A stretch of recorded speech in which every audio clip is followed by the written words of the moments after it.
Assalamualaikum warahmatullahi wabarakatuh ya. Jumpa lagi saudaraku di channel Kampus Ilmu Hikmah ya. Untuk visualisasi itu, ini pertanyaannya, untuk visualisasi itu ada sekali ya.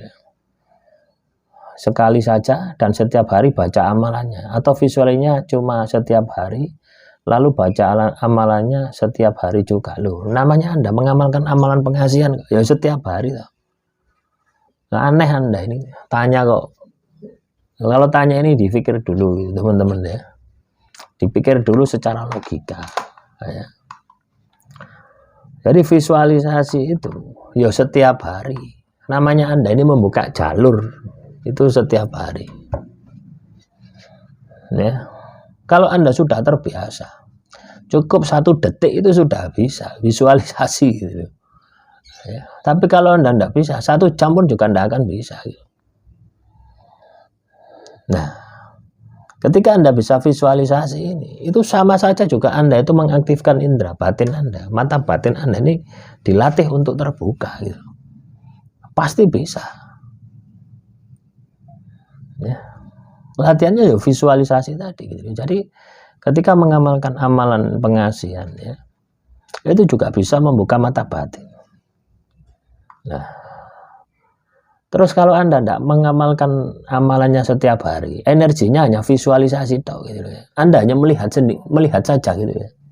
Apakah berhasil? Ya tidak. Nah, Anda baca amalan itu untuk membentuk energinya, memperbesar energinya supaya pengaruhnya itu bisa lebih besar lagi. Loh, caranya seperti itu, sederhana sebenarnya ya. Teorinya sederhana. Ya. Bagi yang sudah biasa ya, bagi yang sudah mampu ya mudah. Tapi bagi yang baru ya butuh perjuangan. Ya itu sepadan lah ya, sepadan. Saya dulu itu visualisasi itu ya lama gitu loh ya. Ya lama. Tapi ketika kita mau melatihnya, ketika kita mau berusaha ya, dan yakin pasti kita akan berhasil.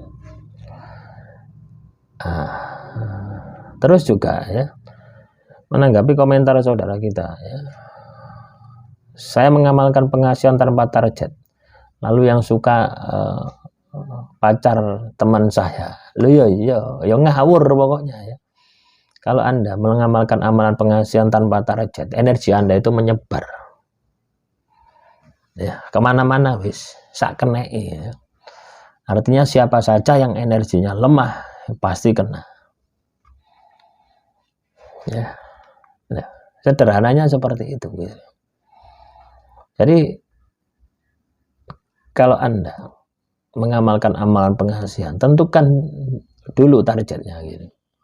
Ibarat Anda mau bepergian gitu ya. Apakah Anda mau bepergian kemana? Itu harus ada tujuannya gitu. Jadi kalau Anda tidak pakai tujuan ya Anda akan kemana-mana gitu ya. Nanti misalkan Anda dari Malang ke Surabaya, tiba-tiba di Japanan itu pergi ke Mojokerto, padahal awalnya mau ke Surabaya. Dari Mojokerto ya, bingung ini mau ke Krian atau ke Jombang, wah pergi ke Kertosono gitu. Akhirnya apa? Tidak jelas, tujuan Anda tidak jelas ya. Orang hidup itu harus punya rencana ya, rencana kerja. Nah, ketika Anda punya rencana kerja, punya impian, punya mimpi, dikejar. Nah, ini sebuah filosofi ya yang Anda harus aplikasikan di dalam kehidupan Anda. Kaitannya dengan mengamalkan sebuah amalan pengasihan ya seperti itu. Tujuannya harus jelas gitu. Ya, tujuan pertama itu harus jelas. Karena tujuan itu akan membentuk keyakinan Anda. Tanpa adanya tujuan yang jelas, ya Anda ya seenaknya saja mengamalkan. Oh, tidak ada tujuan kok gitu. Tapi kalau Anda tujuan, wah nanti saya katakanlah saya peristri atau saya jadikan suami misalnya, sudah jelas, sudah ada gambaran ini. Nah, itu akan memacu semangat Anda, itu akan membentuk sugesti Anda, itu akan membentuk keyakinan Anda, sehingga ketika Anda mengamalkan itu benar-benar bisa totalitas. Nah, demikian yang bisa saya sampaikan. Wassalamualaikum warahmatullahi wabarakatuh.